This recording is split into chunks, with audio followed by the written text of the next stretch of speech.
یہ ریولوشن ہمارے کسی مطالبے کے نہیں، پاکستان کے آئین، پاکستان کی ریاست، پاکستان کے وجود کے خلاف ہے۔ یہ کون سا انصاف تھا؟ 180 سیٹیں لیا ہوا ہے وہ جیل میں، اور جس نے 80 سیٹ لی ہے وہ وزیر اعظم۔ جاری اکثریت رکھنے والی جماعت نے سندھ پر قبضہ کر رکھا ہے۔ رہنما ایم کیو خالد مقبول صدیقی کی پریس کانفرنس، کہا کہ یہ کیسا انصاف ہے کہ 170 سیٹیں لینے والا جیل میں اور 80 سیٹیں لینے والا حکومت میں ہے۔ ہفتہ کے روز سندھ اسمبلی میں خلاف آئین قرارداد منظور ہوئی۔ کیا کوئی صوبہ آئین سے متصادم قرارداد منظور کر سکتا ہے؟ ایک صوبہ ایسا کرتا ہے جیسے وہ پاکستان کے آئین سے بالا تر ہے۔ اب ہم ایک اہم موڑ میں داخل ہو گئے ہیں، اب فیصلہ کرنا ہے۔ پاکستان کی سالمیت سب سے پہلے ہے۔ پیپلز پارٹی کی سیاست یہی ہے کہ ادھر تم ادھر ہم۔ ایم کیو مسئلے کا حل بات چیت کو ہی سمجھتی ہے، دھمکیوں سے معاملہ نہیں چلے گا۔ آئین سے متصادم ایک بھی مطالبہ نہیں، پھر سننے سے گریز کیوں کیا جا رہا ہے؟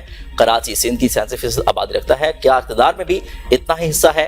50 سال سے شہری سندھ کے ساتھ ہونے والے سلوک کا حساب کون دے گا؟ مردم شماری میں کراچی کو اصل آبادی کو کم دکھایا گیا۔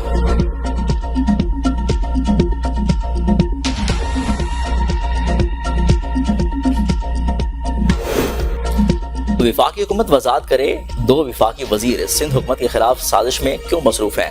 سینئر وزیر شرجیل نام میمن کا متحدہ رہنماؤں کی نیوز کانفرنس پر رد عمل، کہا کہ خالد مقبول صدیقی اور مصطفیٰ کمال کی پریس کانفرنس ان کی کم علمی اور آئین سے ناواقفیت کی واضح علامت ہے۔ وفاقی وزراء کی حیثیت سے اس طرح کے بیانات سے سوال پیدا ہوتا ہے کہ کیا وفاقی حکومت کی پالیسی ہے؟ 2 وفاقی وزیر سندھ حکومت کے خلاف پروپیگنڈا اور سازش میں کیوں مصروف ہیں؟ گورنر ہاؤس کو سیاسی محاذ آرائی یا صوبائی حکومت کے خلاف سرگرمیوں کا مرکز نہیں بننا چاہیے۔ ملک پہلے ہی سیاسی اور معاشی چیلنجز سے گزر رہا ہے، ایسے میں وفاق اور صوبوں کے درمیان کشیدگی پیدا کرنا دانش مندی نہیں۔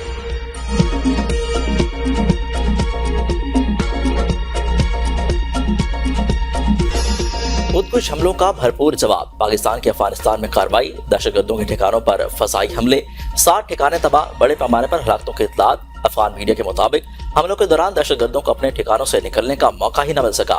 وزارت اطلاعات کی حملوں کی تصدیق، کہا کہ دہشت گردوں کے 7 کیمپوں اور کمین گاہوں کا نشانہ بنایا گیا۔ افغان طالبان کی دہشت گردانہ کارروائیوں کے جواب میں خفیہ اطلاع پر کارروائی کی گئی۔ باجوڑ بنوں کے حملوں کے پیچھے افغانستان میں موجود خارج قیادت ملوث تھی۔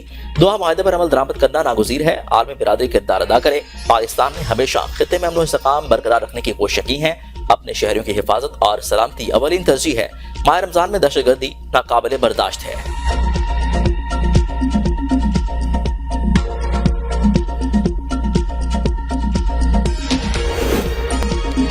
سیکیورٹی فورسز کی افغانستان میں کارروائی، سیکیورٹی ذرائع کے مطابق افغان حملوں میں افغانستان کے 3 صوبوں ننگرہار، پکتیکا اور خوست میں فتنہ الخوارج کے ٹھکانوں کو نشانہ بنایا گیا۔ کارروائی میں 80 سے زائد خارجیوں کے ہلاک ہونے کی مصدقہ اطلاعات ہیں۔ فتنہ الخوارج کے مزید دہشت گردوں کی ہلاکتوں کا بھی امکان ہے۔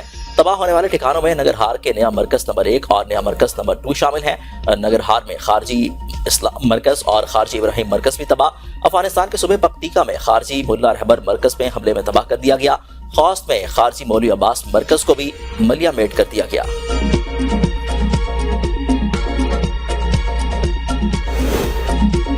بلوچستان میں تقریب کاری کا منصوبہ ناکام، 5 دہشت گرد ہلاک، پشین میں سیکورٹی فورسز اور دہشت گردوں کے درمیان جھڑپ میں 5 دہشت گرد مارے گئے، گاڑی، اسلحہ اور دھماکہ خیز مواد برآمد۔ سی ٹی ڈی ذرائع کے مطابق دہشت گرد پولیس لائنز اور کیڈٹ کالج پر حملوں کا منصوبہ بنا رہے تھے۔ وزیر داخلہ کی سیکورٹی فورسز کی ستائش، کہا کہ سی ٹی ڈی نے 5 دہشت گردوں کو عبرتناک انجام تک پہنچا کر مذموم عزائم کو ناکام بنایا۔ ہر اس میلی آنکھ کو مٹا دیا جائے گا جو پاکستان کی طرف اٹھے گی۔ پاکستان کے خلاف سازش کرنے والوں کو واضح پیغام مل چکا ہے، پاکستان کی سرزمین کمزور نہیں، شہداء کے لہو سے مضبوط ہوئی۔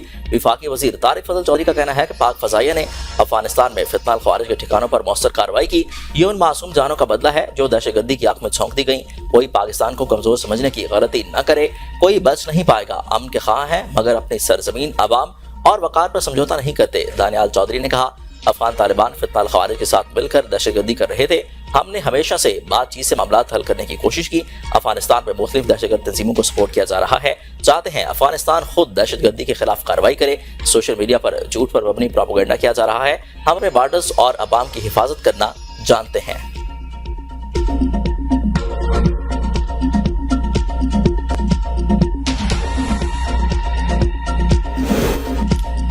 افغان عوام کا ملک میں موجود دہشت گردوں کی محفوظ پناہ گاہوں کے خاتمے کے لیے پاکستان کی مکمل حمایت کا اعلان۔ افغانستان کی عوامی تحریک نے دہشت گردوں کے ٹھکانوں کی تباہی کو خوش آئند قرار دے دیا۔ افغانستان کے نیشنل ریزیڈنٹس فرنٹ کے سینئر رکن فضل احمد مناوی کا کہنا ہے، افغان طالبان ظالم گروہ ہیں، ان کا خاتمہ ضروری ہے۔ ہم پاکستان کے اقدام کا بھرپور خیر مقدم کرتے ہیں۔ پاکستان کسی سے جنگ نہیں چاہتا، لیکن بے گناہ شہریوں پر حملے کرنے والوں سے کوئی آیت نہیں ہوگی۔ اسپیکر قومی اسمبلی سردار ایاز صادق کہتے ہیں جب جنگ مسلط کی جائے گی تو پھر پاکستان کو جواب دینا بھی آتا ہے۔ مارکے حق کی طرح خوارج کے خلاف جنگ میں بھی فتح یاب ہوں گے۔ بانی پی ٹی آئی کے طبی معائنے کے حوالے سے پی ٹی آئی سے نام مانگا گیا تھا، بانی پی ٹی آئی کے بھانجے کا نام دیا گیا جو عین وقت پر انکاری ہو گئے۔ انکار کی وجہ پی ٹی آئی قیادت ہی بتا سکتی ہے۔ ملاقاتوں کے طریقہ کار پر عدالتی حکم موجود، ملاقاتوں کو سیاسی مقاصد کے لیے استعمال نہ کرنے کی شرط ہے۔ مشیر وزیر اعظم رانا ثناء اللہ کہتے ہیں کہ مذاکرات ہی سیاسی استحکام کا راستہ ہے۔ سیاسی درجہ حرارت کم کرنا وقت کی ضرورت ہے۔ ملاقاتوں کو سیاسی بیانے کے لیے استعمال کرنا قابل قبول نہیں۔ سیاسی گفتگو اور جیل قواعد کو الگ رکھا جائے۔ جیل کے باہر تماشا یا سیاسی مہم کی اجازت نہیں دی جا سکتی۔ اداروں کے خلاف ہرزہ سرائی جیل قواعد کی خلاف ورزی ہے۔ بانی پی ٹی آئی کو جیل قوانین کے مطابق تمام سہولتیں فراہم کی جا رہی ہیں۔ قانون سب کے لیے برابر ہے۔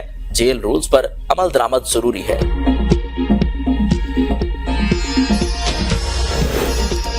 علیمہ خان نے مجھے کبھی چیئرمین شپ سے مستعفی ہونے کا پیغام نہیں بھیجا۔ شیر افضل مروت کی پی ٹی وی پر گفتگو مایوسی ہوئی۔ Chairman P T I barrister Gohar کی میڈیا سے گفتگو، کہا کہ علیمہ خان نے ایسا تاثر نہیں دیا کہ وہ پارٹی چیئرپرسن بننے کی خواہشمند ہیں۔ شیر افضل مروت نے وعدہ کیا تھا کہ وہ متنازع سے گفتگو نہیں کریں گے۔ یہ کوئی طریقہ نہیں کہ چینلز پر بیٹھ کر کسی بھی شخصیت پر حملہ کیا جائے۔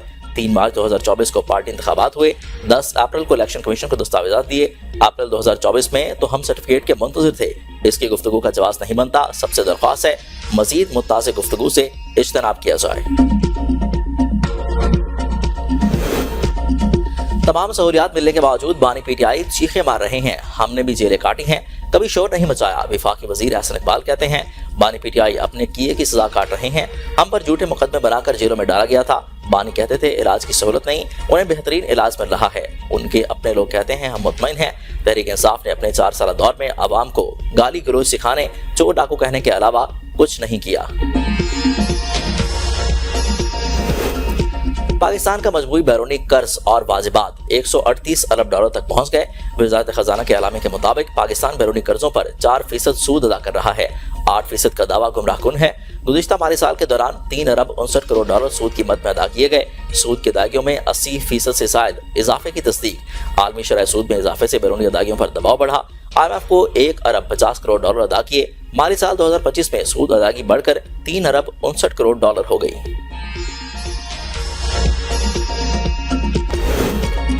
لیفٹیننٹ کرنل شہزادہ گل فراز شہید کو آبائی علاقے مانسیرا میں سپرد خاک کر دیا گیا۔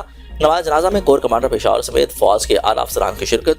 شہزادہ گل فراز گزشتہ روز سیکورٹی فورسز گاڑی پر خودکش حملے کے دوران شہید ہوئے تھے۔ 2 سال میں بھارت کا تیسرا تیجس لڑاکا طیارہ تربیتی پرواز کے دوران گر کر تباہ، پائلٹ محفوظ رہا۔ بھارتی حکام کے حادثے کو چھپانے کی کوشش ناکام۔ بھارتی میڈیا کے مطابق حادثہ معمول کی ٹریننگ فلائٹ کے دوران پیش آیا۔ بھارتی حکام نے پوری کوشش کی کہ معاملے کو اوجھل رکھا جائے، لیکن کامیاب نہ ہو سکے۔ حکام کی جانب سے اس معاملے پر مکمل تفصیلات فوری طور پر جاری نہیں کی گئیں۔ دفاعی مبصرین کا کہنا ہے کہ تیجس پروگرام کو پہلے ہی تکنیکی مسائل اور تاخیر کا سامنا رہا، جس کے باعث اس منصوبے پر سوالات اٹھتے رہے ہیں۔ بھارتی ایئر فورس کا تمام تیجس طیاروں کو دوبارہ جائزہ لینے کا فیصلہ۔ پہلا تیجس طیارہ 2024 میں بھارتی ریاست راجستھان میں گر کر تباہ ہوا۔ دوسرا گزشتہ سال دبئی ایئر شو میں زمین بوس ہو گیا تھا۔ اب تک کے لیے اتنا ہی۔ دیکھتے رہیے V42 نیوز۔